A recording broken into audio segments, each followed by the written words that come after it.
అందరికీ నమస్తే అండి. ఈ కుక్కపిల్ల ఉంది కదా! దీని తల్లి ఒక సంవత్సరం నుంచి ఇక్కడే ఉంటది. దీనికి దానికి ఒక 5 పిల్లలు పుడితే ఒక 4 పిల్లలు చనిపోయినాయి. లాస్ట్‌కి ఇదే మిగిలింది. తర్వాత ఏంటంటే ఒక 5 డేస్ నుంచి తల్లి మాకు కనిపించట్లా.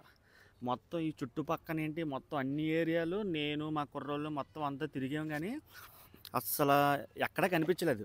మాకు చాలా ఏదోలాగా బెంగ పెట్టేసుకున్నాం. అదేంటిది కనిపించట్లేదు ఏంటని చెప్పి మొత్తం అంతా తిరిగితే ఆఖరికి ఏబీసీ చేస్తున్నారు కదా! ఇప్పుడు బేవర్‌లో డాగ్స్‌కి ఏబీసీ చేస్తున్నారు కదా! అందులో ఉంది. అది చూసిన వెంటనే మేము చాలా హ్యాపీ ఫీల్ అయ్యాం. ముందు ఏంటంటే అది ఒక చోటన ఉందని చెప్పి మాకు చాలా హ్యాపీ అనిపించింది.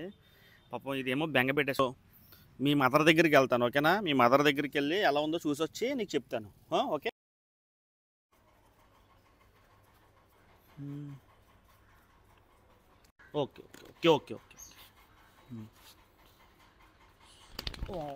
ఫైనలీ దాని తల్లిది. నిజంగా ఏంటంటే ఈ స్ట్రీట్ డాగ్స్‌ని వీటిల్ని చూస్తే వచ్చే జనంలో అయినా మీరు స్ట్రీట్ డాగ్స్ కింద పుట్టకండి.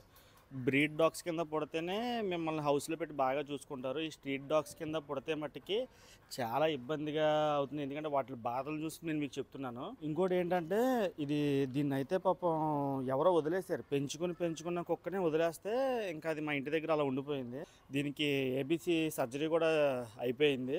స్ట్రీట్ డాగ్స్‌కి మాక్సిమం ఏబీసీయే చేయించాలి. యానిమల్ బర్త్ కంట్రోల్ చేస్తేనే చాలా మంచిదని చెప్పి కోరుకుంటున్నాం.